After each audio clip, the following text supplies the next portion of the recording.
La Biblia nos dice, hermanos, que después Abraham tuvo un hijo, su nombre fue Isaac, y Isaac a su vez tuvo otro hijo que se llamó Jacob, y de ahí Jacob, sabemos la historia, no vamos a leer, pero ya nos damos cuenta de que en Jacob, que tuvo 12 hijos, ahí se formó la nación, pueblo, la nación de Israel, ¿verdad?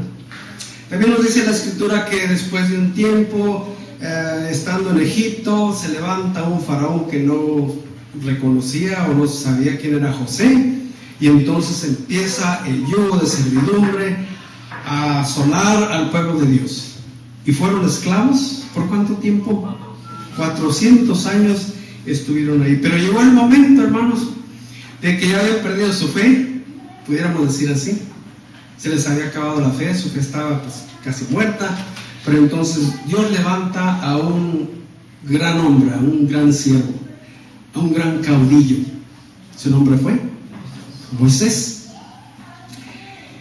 Ya también la historia nos dice, está relatado, hermanos, una hermosa historia de cómo Dios en su divino plan había ya preparado todas las cosas para que esto llegara a un feliz término. Ya cuando Dios por medio de Moisés saca al pueblo de Israel y ya van por el desierto, notemos lo que dice ahí en Éxodo. Vamos a Éxodo capítulo 19. Si gustan leer en sus Biblias, si no, aquí está ya en la pantalla.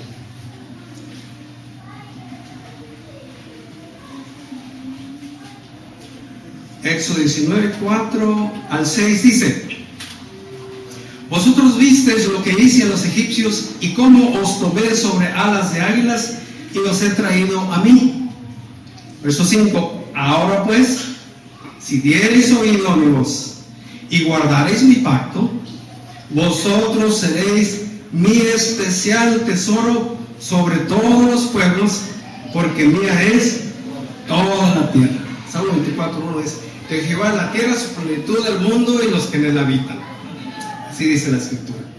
En verso 6 dice: y vosotros, o sea, el pueblo de Israel, vosotros seréis mi reino de sacerdotes y gente santa. Estas son las palabras que dirás a los hijos de Israel. Entonces ahí, hermanos, Dios había hecho posible que una nación simiente de Abraham se formara, y entonces Dios quería ser el rey de Israel. Quería que lo que le llaman teocracia, gobierno divino sin intermediarios. Pero ¿qué pasó, hermanos?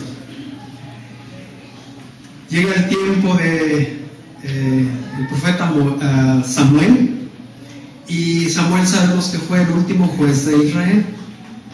Después de Josué, que fue el sucesor de Moisés, pasaron si mal no recuerdo, si alguien sabe, levante su mano o diga, fueron 200 o 300 años, el espacio de tiempo en el cual Dios levantó jueces que juzgaron a Israel.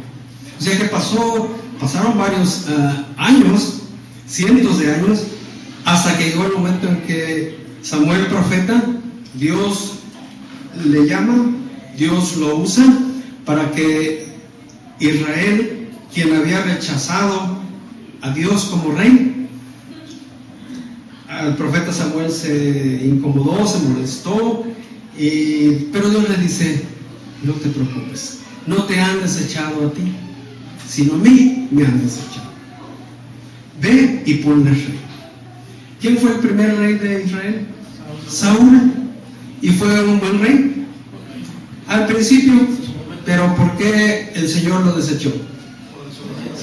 Por desobediencia. Y es un llamado de atención a todos y cada uno de nosotros, hermanos.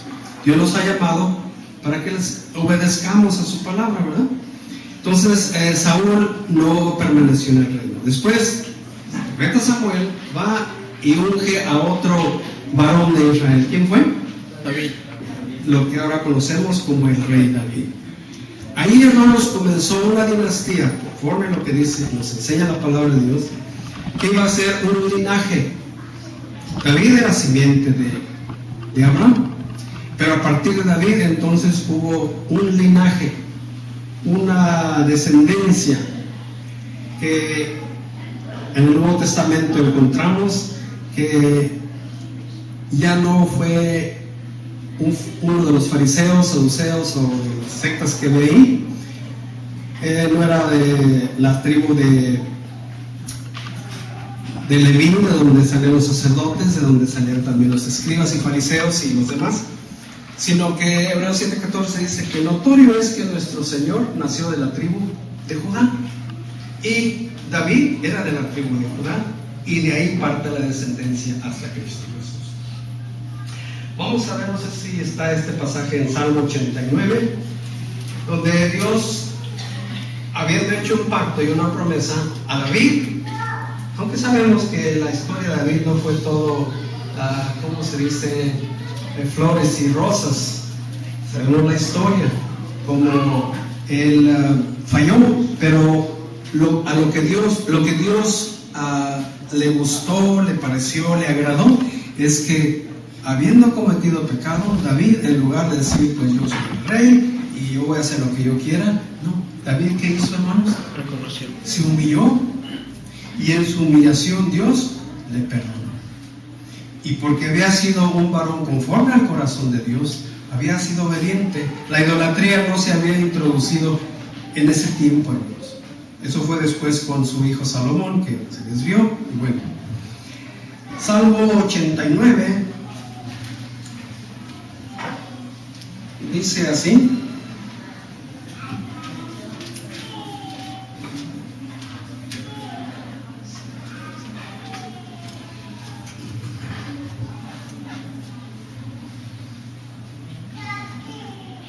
versículos 3 al 4 dice: hice alianza con el escogido, juré a David mi siervo, diciendo: para siempre confirmaré tu simiente y edificaré tu trono por todas las generaciones.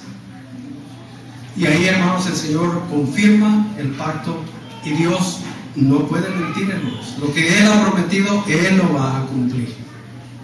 Pero después vino un tiempo desastroso para el pueblo, porque después de Salomón el pueblo se dividió, las 12 tribus se dividieron, y entonces el reino del norte, las 10 tribus, con Jeroboam, un rey idólatra, y toda su descendencia fue así. Sin embargo, en el reino del sur, los descendientes de David, después de Salomón, Roboam y todos los demás, algunos fueron buenos, otros fueron como sus compatriotas del norte. La idolatría, hermanos, tomó mucho auge, y fue un tiempo aciago, fue un tiempo terrible para el pueblo de Dios. Por eso Dios les mandó los profetas, Isaías, Jeremías y los profetas menores, que fueron enviados para que les hablaran al pueblo y que se quitaran, se alejaran de esa idolatría, de la desobediencia, de la rebelión. Pero, hermanos, vino el tiempo en que Dios tuvo que usar a un reino gentil, a Nabucodonosor, y vino y destruyó la ciudad de Jerusalén y el templo.